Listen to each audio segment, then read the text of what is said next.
Wonder Woman! Oh yeah.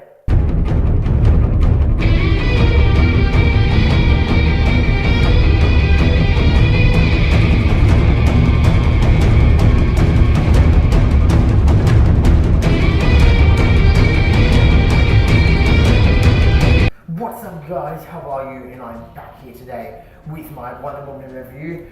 First off, I want to apologise for this review becoming to you late. Unfortunately, I didn't get to see the movie the first week, so I had to wait till the second week. So Wonder Woman is directed by Patty Jenkins and stars Gal Gadot as Wonder Woman and Chris Pine as Steve Trevor. In this film, we get to see Wonder Woman's origins as well as her fighting alongside in World War One. And I have to say, this is by far one of the best DCEU films, if not the best. Now this review may be a little lengthy because there's a few things I want to talk about. I will get into some spoilers because I really want to discuss some key plot elements in the storyline. So if you want to go into this film without any spoilers, then I'll let you know when I'm talking spoilers. So just click out of the video or skip to the timestamp if I place one in there. So you don't get the film ruined for you. So at the beginning of the film, we get to see Wonder Woman's origins. We get to see Diana Prince as a child, a teenager. She's training to become an Amazon warrior like her lover and her fellow Amazon warriors around her. And right off the bat, her home island looks stunning. The cinematography on the home island that she lives on and the Amazon warriors are on, sorry I don't know the name, looks absolutely stunning and is brilliant. And might I add, the costume designs for the Amazon warriors are badass and it looks so good. One thing really noticeable to me about her origins is the amount of depth and detail they placed into her character as a young child. The acting was phenomenal by the child actors who played her, from her teenager self to herself when she's about 5 years old. And you really get to see the drive and determination which makes the character who she is when she's an adult. This is one girl who is passionate about becoming an Amazon warrior and won't stop at anything until she lives the dream. And that's really admirable about the character of Wonder Woman in this film. Eventually, Steve Trevor, who's played brilliantly by Chris Pine in this film, shows up and Wonder Woman gets to meet him. And she's never seen a man before. She's heard of men, but she's never seen one. So she's examining Steve Trevor as if he's some specimen. And it was really funny and nice to see Steve Trevor and Wonder Woman's interaction in this film. They both play off each other really well in this film and teach each other stuff about life and from about their two different worlds because they come from completely different places. There's some really heartwarming scenes between the two and that makes the film all the more great. So Steve Trevor is a spy in World War One, and when Wonder Woman learns of the World War One, she wants to go and fight alongside him to protect their innocent lives. So eventually they end up in London, and Wonder Woman quickly learns about the antics of mankind and what they do. So eventually they arrive in London, and Wonder Woman quickly learns about life outside of her Amazonian island. And it's really fascinating to watch her adapt to this world in which she's so unfamiliar with, and Chris Pine's character Steve Trevor to guide her through it.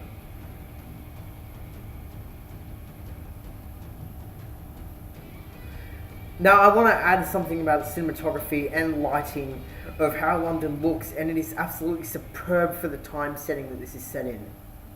It's dirty, it's rusty, it's grey, dark, it's everything in which World War One depicts.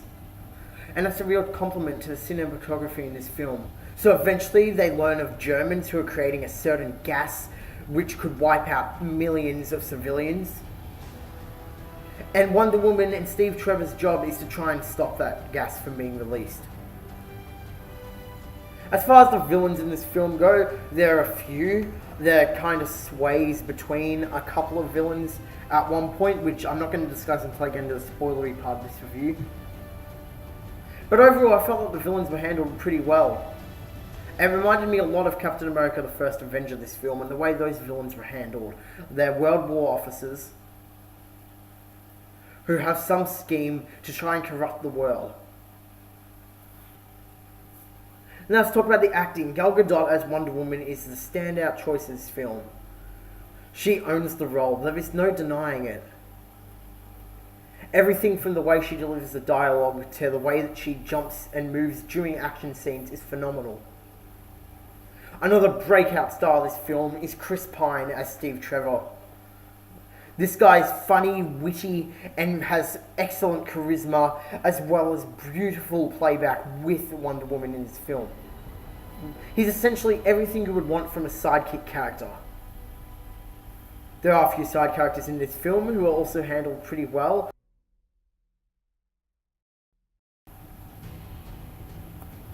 Obviously, this being a DC superhero film, there is a big centre on action, and can I just say the action pieces and sets in this film are spectacular. The use of slow-mo is used quite heavily in this film, and that may be a bad feature for some people. But I feel like it worked. Going from slow-mo to fast and back to slow-mo, I feel like it really helped show you exactly what was happening in the fight, because in some superhero action scenes you can hardly tell what's going on, and I really feel like the slow-mo worked in favour in this situation for the Wonder Woman film. Well, unfortunately guys, that's all I'm going to cover for my spoiler-free review. You can click out of this video and come back once you've seen the film to watch my spoiler part of the review, which I'm about to start now, so this is your official spoiler warning. Alright, here we go. One major benefit of this film for me is Steve Trevor and Wonder Woman's relationship. Not only do they have great charisma on camera, but they had a really, really good love relationship in this film. And it's actually Steve Trevor's love and Wonder Woman's love for each other, which actually is the guiding light to Wonder Woman unlocking her full potential in this film. And she unlocks her full potential at the end of the film in the final battle, who's against the ultimate bad guy, Ares. Now, I mentioned bad guys earlier, now I can talk about them more in depth. There is an overarching theme throughout this film that Ares is the god of war, and he has corrupted mankind into fighting against each other. So the actual reason that Wonder Woman comes to World War I with Steve Trevor is in the belief that Ares has started it and is lurking somewhere beneath World War I. There is a mad scientist in this film, which is Dr. Poison, and she is actually the one who has created the gas in which the villains are trying to release. And the heroes of this film actually do stop the gas in a very sad way. Steve Trevor sacrifices his life flying a plane, destroying the gas. And that's a very sad moment in the film because, like I said earlier, Steve Trevor's character is one of the most interesting parts of the film. And that's where Wonder Woman, through her love for Steve Trevor, finds her ultimate potential and defeats Ares. But I do want to add though that special effects in this film, not just on the background scenes and the characters, but one special effects character who I really want to praise is Ares. His costume, man, was so good. It was so well handled. There's some serious special effects going on in that final fight, which made it look... It was CGI obvious, but it was just so amazing. I don't know how to explain it to you. You'll have to watch it yourself. I want to also get into a bunch of Easter eggs in this film, which was so much fun for me. There was a lot to do with Bruce Wayne, obviously Batman Easter eggs in this film. There's lots of logos for Wayne Enterprises. And actually the number plate of the Wayne Enterprises truck had a JL as its number plate. And I can't help but think that is Justice League.